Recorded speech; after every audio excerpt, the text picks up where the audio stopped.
Kusoo dhawaada bahda Farshaxan Media. Maanta waxaan idiin haynaa xikmad qoto dheer. Waa sheeko dhex martay istiigad ama masaxdo iyo qalin bensal. Qalin bensalkii baa hadlay oo yidhi, waan ka xumahay. Istiigadii ayaa ugu jawaabtay, maxaad ka xun tahay? Qalin bensalkii, waan ka xumahay maxaa yeelay maalin walba waxaad u dhaawacantaa dartay marka aan sameeyo qalad. Markasta oo aad masaxdo qaladkaygana waad sii yaraanaysaa.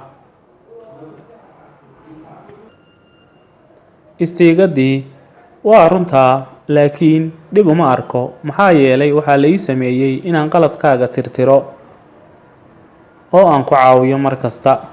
Sidaasay tahayna waxaan ogahay inaan maalin dhammaan doono, laakiin shaqadayda waan ku faraxsanahay.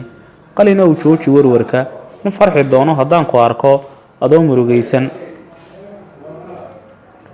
Haddaba dulucda sheekadu maxay tahay? Dulucda sheekadu waa waalidkeenu waa sida istiigada oo kale. Markasta waxay u taagan yihiin inay qaladaadkeena masaxaan inagoo aan ogeyn darteedna u dhaawacmaan. Fadlan haddii aad ka heshay, subscribe, like and share.